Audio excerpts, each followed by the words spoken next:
விழுப்புரம் மாவட்டத்தில் ஒரே நாளில் 18 வட்டார வளர்ச்சி அலுவலர்களை இடமாற்றம் செய்து மாவட்ட ஆட்சியர் ஷேக் அப்துல் ரஹ்மான் உத்தரவிட்டுள்ளார். கூடுதல் தகவல்களை தருகிறார் எமது செய்தியாளர் சையத். வணக்கம், விவரங்கள் என்ன?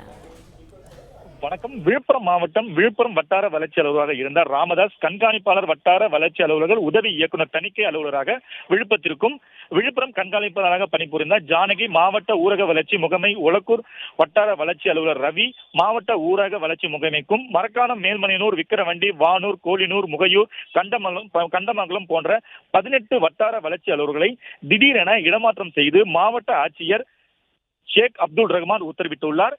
அடுத்த மாதம் ஊரக உள்ளாட்சி தேர்தலின் இடைத்தேர்தல் நடைபெற இருந்த நிலையில் விழுப்புரம் மாவட்ட ஆட்சியர் ஷேக் அப்துல் ரஹ்மான் அதிரடியாக வட்டார வளர்ச்சி அலுவலர்களை மாற்றியது குறிப்பிடத்தக்கது. பிளே ஸ்டோர் மற்றும் ஆப் ஸ்டோரில் இருந்து பாலிமர் செயலியை QR கோடு மூலம் பதிவிறக்கம் செய்யுங்கள்.